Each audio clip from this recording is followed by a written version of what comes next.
Assalamualaikum warahmatullahi wabarakatuh. Alhamdulillah wa kafa wa salatu wa salamu ala abdihil mustafa Sayyidina wa maulana Muhammad wa ala alihi wa sahbihi man ittafa. Amma ba'd, alhamdulillah, kami bersyukur kepada Allah subhanahu wa ta'ala yang telah menyampaikan kami ke tempat ini pertama kali ini, Ustaz.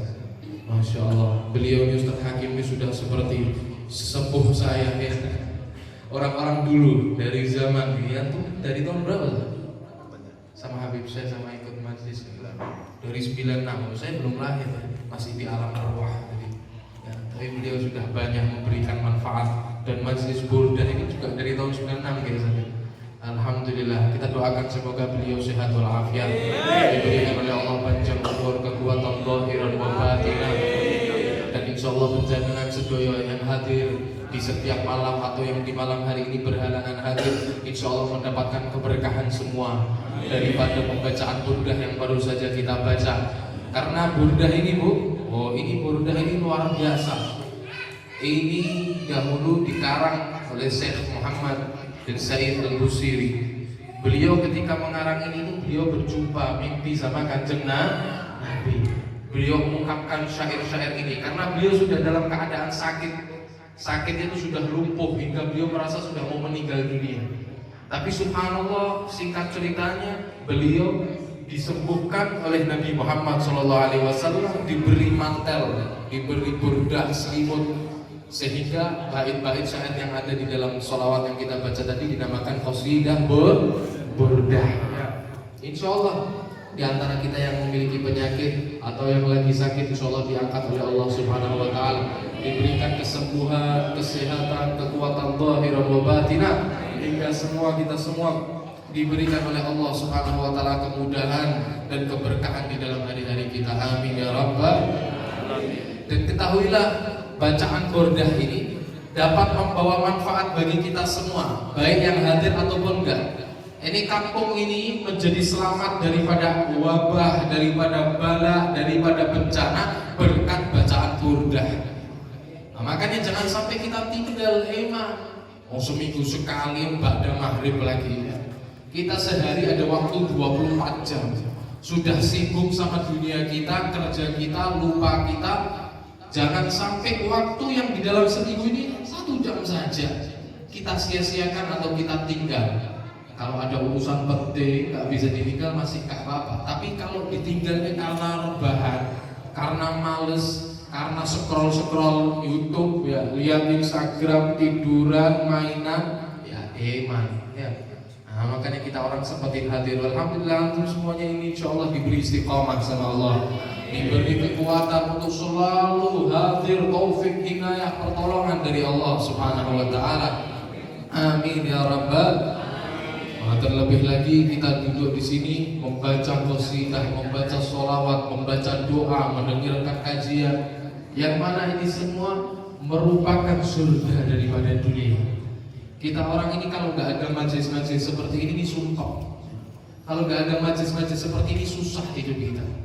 Sebetulnya majlis-majlis ini yang membutuhkan itu bukan Ustaz Hakim, bukan pendirinya, bukan pembuatnya, tapi yang butuh sama majlis-majlis ini ya kita semua. Kita yang butuh sama majlis. Makanya jangan sampai kita ini meninggalkan ketika kita ada kelonggaran atau kemampuan untuk hadir majlis. Karena kalau kita nggak hadir majlis, yang rugi bukan Ustaz Hakim, yang rugi bukan guru kita, yang rugi bukan pengasuh kita, tetapi yang rugi adalah diri kita sendiri. Karena terkadang Allah Subhanahu Wa Taala memberikan pemberian besar di dalam suatu majlis. Mungkin kita nggak kerasa keberkahannya sekarang Pak, tapi ketahuilah setelah jalannya beberapa tahun ke depan, kita akan merasakan keberkahan yang kita dapatkan dari majlis yang kita hadiri. Anak-anak kita jadi anak-anak yang soleh-solehah.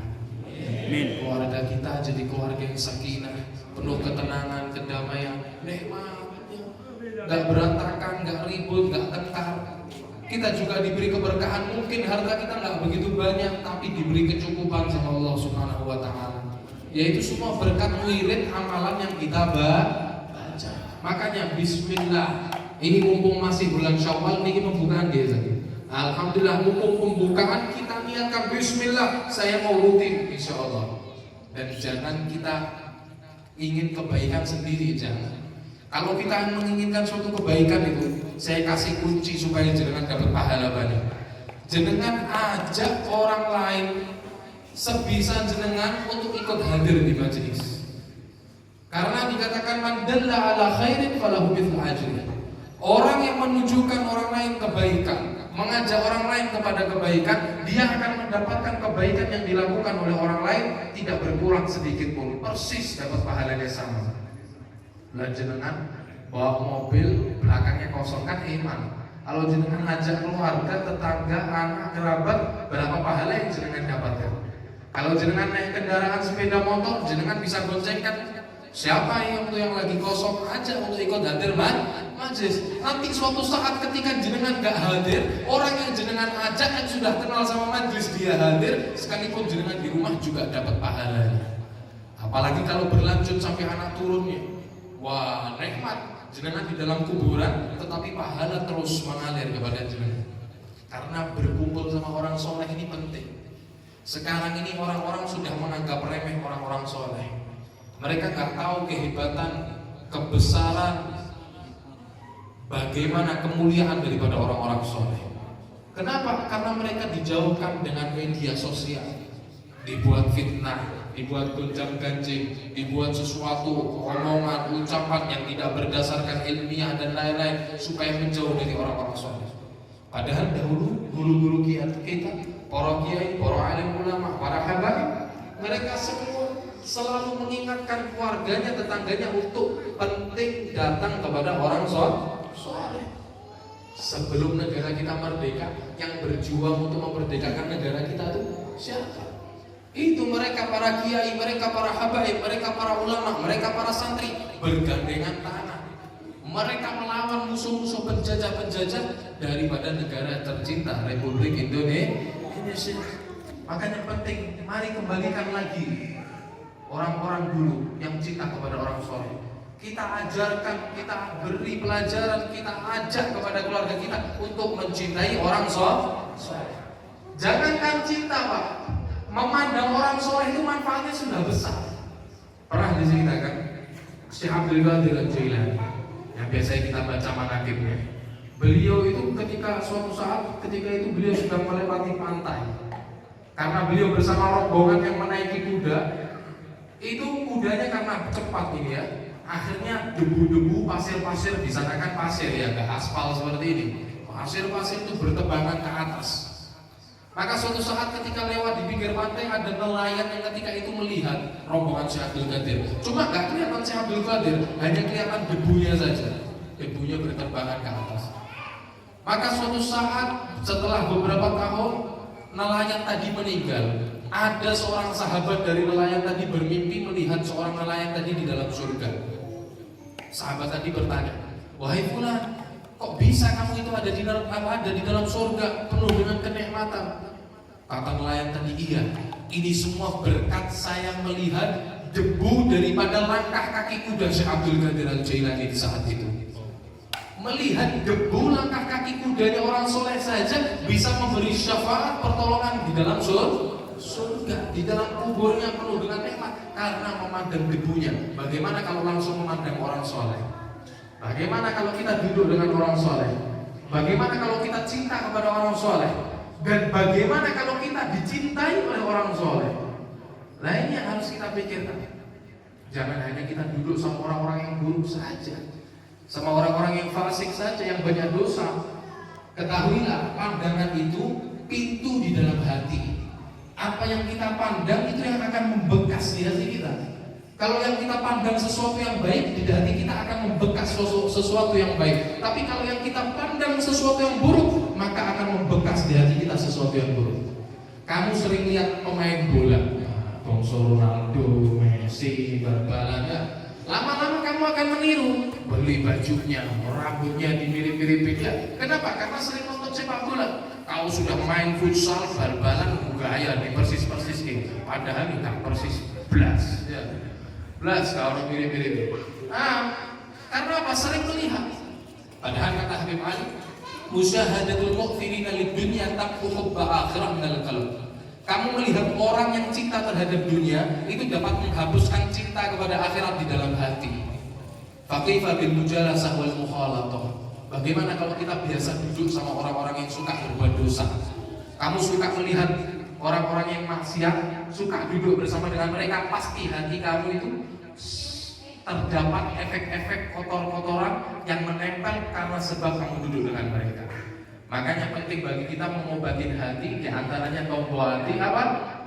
Ongkang soleh, kumpul dekat sama orang-orang soleh. Terakhir, jangankan kita memandang mereka saja, mereka memandang kita itu juga mendapatkan keberkahan yang luar biasa. Dikatakan nadhrah bi'ainil qutbi tuhi, pandangan daripada seorang wali itu dapat menghidupkan hati-hati kita. Makanya anak-anak kita sejak kecil bawa mereka kepada para aulia, kepada orang-orang soleh, supaya apa? Mendapatkan kemudahan, mendapatkan kebersihan hati, mendapatkan kesucian karena pandangan orang-orang soleh. Pernah suatu saat Al-Habib Abu Bakar Al-Ati Al-Aidrus, beliau itu ketika itu di rumahnya di malam hari kedatangan pencuri, Pak. Subhanallah, sewaktu pencuri ini datang, pencuri ini melihat Habib Abu Bakar ini sedang sholat, maka beliau ketakutan dan beliau langsung masuk ke dalam kasur, sembunyi di bawah kasurnya Habib Abu Bakar. Setelah Habib Abu Bakar ini selesai sholat, di saat itu mendapat kabar bahwasanya ada seorang wali yang meninggal dunia di saat itu, dan diberikan kepada Habib Abu Bakar untuk menunjuk melantik wali yang baru. Maka kata Habib Abu Bakar, di rumah saya ini malam ini sedang kedatangan tamu. Saya nggak mau kalau tamu saya pulang belum saya jamu. Maka ini kewalian, magom kewalian ini saya akan berikan kepada tamu saya. Itu pencuri yang ada di bawah kasur. Habib Abu Bakar tahu, dia dipanggil itu pencuri, wahai fulan, ini magom wali saya berikan kepada kamu, sekarang kamu jadi wali Allah. Masuk dari pencuri keluar jadi wali, kekasihnya Allah. Kenapa? Karena mendapat pandangan dari seorang wali. Dengan satu pandangan bisa merubah keadaan seorang yang hina menjadi mulia. Makanya kita orang sering-sering kumpul dekat sama orang soleh. Nah kalau kita ini sudah banyak kotoran, banyak dosa, dan kita sombong, pengecut, gak mau datang kepada orang soleh, merasa diri kita sudah cukup, sudah mulia, gak mau hadir majelis, cukup di rumah saja, ya akhirnya kapan hati kita ini mau bersih? Makanya kalau kita merasa hati kita ini banyak dosa, banyak kotoran, bismillah, datang kepada orang soleh, niatkan diri kita ingin bersih, suci, dan ingin menjadi orang yang dicintai oleh Allah Subhanahu wa Ta'ala. Insyaallah yang sedikit ini akan membawa manfaat bagi kita semua.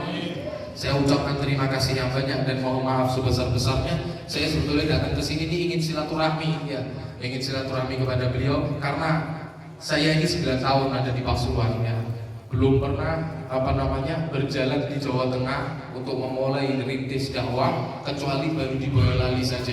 Kalau di Boyolali saya sudah mungkin 8 tahun ada. Setiap Ramadan liburan pondok itu saya buat pondok pesantren di sana, pondok Ramadan. Dan insya Allah tahun ini saya sudah ada di Jawa Tengah.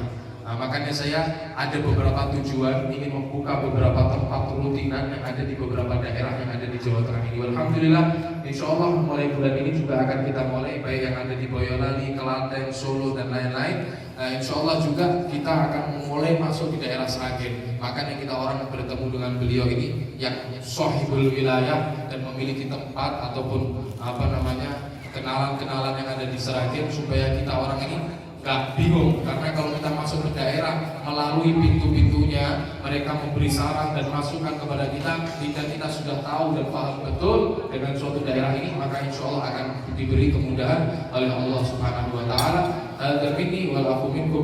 Assalamualaikum warahmatullahi wabarakatuh. Afdalu dzikrillah